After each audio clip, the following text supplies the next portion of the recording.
vang mit va khom dun sang khabing hang klem dung di ket la yit le mang klai dip klai phi bong bala nón tùy nuôi ra này là xem lằng bề lần chạt này lại tùy con na công sản hàng chặt mỹ hiếm bắc còn lại hiền đi công nghiệp năm lấy tương lại xịn nè lấy tu chia lấy công ngăn lúng đà bởi ni lần chạt Việt Nam này lại nạo buồn sang này lại tụ bình nuôi xịn nè tụ rung răng tụ chàng của mạng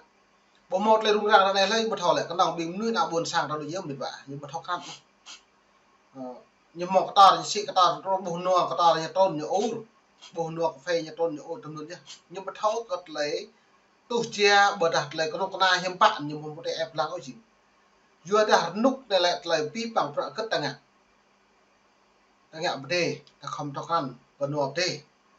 ta plak to ta không thao khăn nua cái to đó lên nâng trong cái năm ấy thao khăn coi như giờ giá thị trường nâng khác tùy ngạ nó như giờ hạch toán chính lược như giờ kinh tế ta không thâu nó các là tùy ngang đưa ra ta bắt đầu hạch toán úc ta bắt đầu chính lược úc cật lại xịn nè bắt đặt lại là trầm cái ném lại nghẹo trái đặt là cà phê gặp là tiêu là sầu riêng lúc ta tập là ta bắt mò hạch toán ước chỉ bắt đầu mò chính lược úc lên nó ta thua lỗ lên từ đông hơn nữa lu thâu lấy thằng mò phụt cà phê lu xa hết 10 hết pro hết mẫu có phê buông ta mò hối là lại là an toàn này ta bắt đầu cái nào nhiều diễn biến giá thị trường này giờ nên mong đùm thì ta đâu có bạc lời này giờ đã có bạc lời xem bằng lấy thư lại hình giờ giáo có bạc bằng lời thiếu kiến thức cất ta lấy ép lời thông tin báo chí giá thị trường toàn trong nước ngoài nước toàn thế giới ta cầm thầu nên các là tùy ngang dương tôi chỉ để bố chỉ để nhớ vào phong trào lại tiếp là buồn sang cả mỡ rằng lại ô phép lô mới định này nhắc đà phép lô đà lại gà đặc lặng để phép đảng cái chỉ đây là treo lại phép lô nhắc là phép đảng tận này mỡ ô phép lô đi đây hướng nhận lá của đào hạt điều này nhắc là hạt điều này nó nhiều là phong trào đấy nhưng mà một em cũng chỉ nick cái lấy giá thị trường lấy dọn ngắm nick cái bùi dọn mông của đào ấy cao của xã ôn nhiều về tàu plok kí tàu plok miền tập năng pa plok po làm sao kí xong mới những bạn trúc cỡ cái lấy của đào ấy po ấy xã này mông của nhà nó lại nhớ sĩ nó đi như này ấy xã này của đào những bạn một nó ta tụ plok mẹ tập năng tụ mẹ po đấy chứ kí đi bùi nó là nhờ chính lược chính trị hay toán cơ ta lại đáng cộng sản Việt Nam nhiều áp đặt cả nạn buôn sản đi cả nên được ra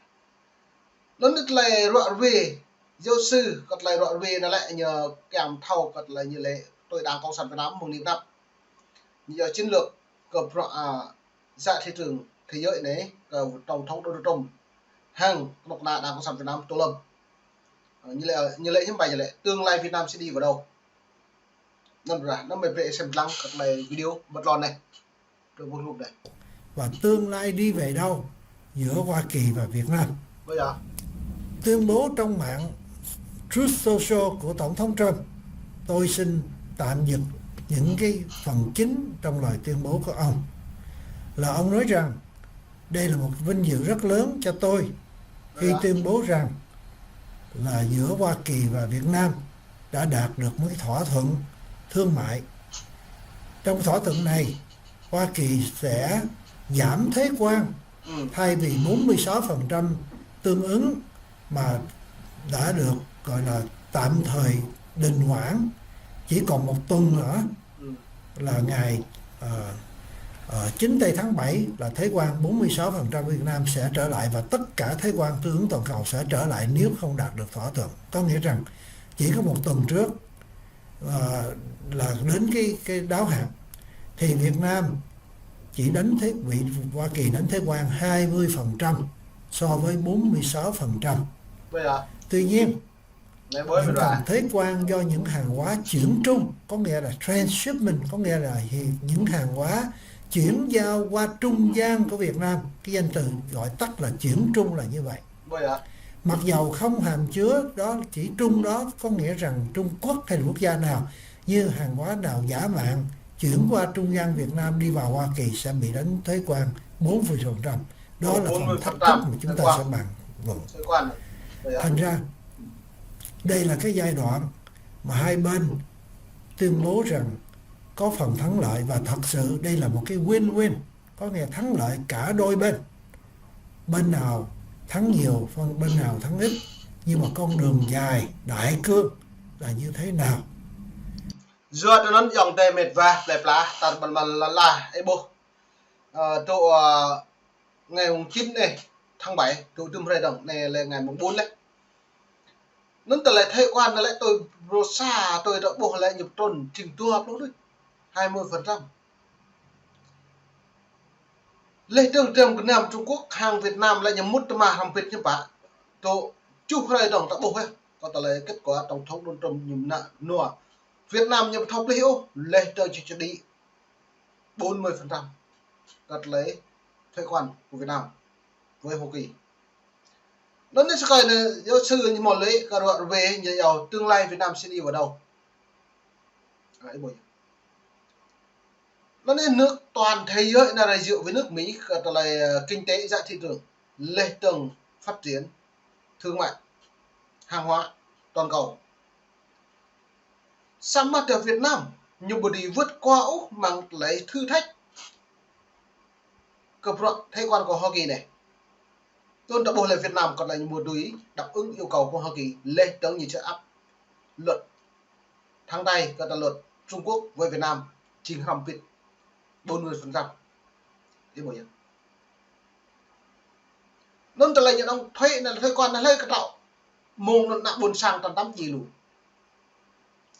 Rất nặng buồn sang tại gì lù ta thầu mà rạng này nặng buồn sang tại bộ nghe bê phần doán mà phần doán mùng 1 triệu hả? Phần doán vừa bê đê nhiều play mạng bộ trong 1 triệu lắm sạch tấn ấy bộ á buộc nhiều mạng loạn ấy à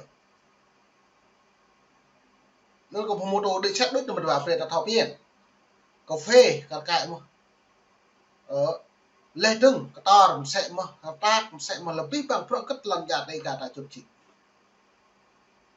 nên là buồn sang đã gì lòn gì vừa cái nhiều mạng lon là cái buổi á thuê con những cái tạo buộc những ép nặng buồn sang này quất nặng buồn sang gì thôi món lên mạng lần thì sĩ Trung Quốc kìa nên được nặng buồn sang cái gì với binh công nhân hai này công chức nhà nước binh công nhân đặt vòng từ Bài Sài Gòn Đồng Nai Đồng Tháp lên Đồng Bình Dương lên từ mạng pro công nhân chứ bạn đá công ty dây dép đa công ty thép đa công ty nhôm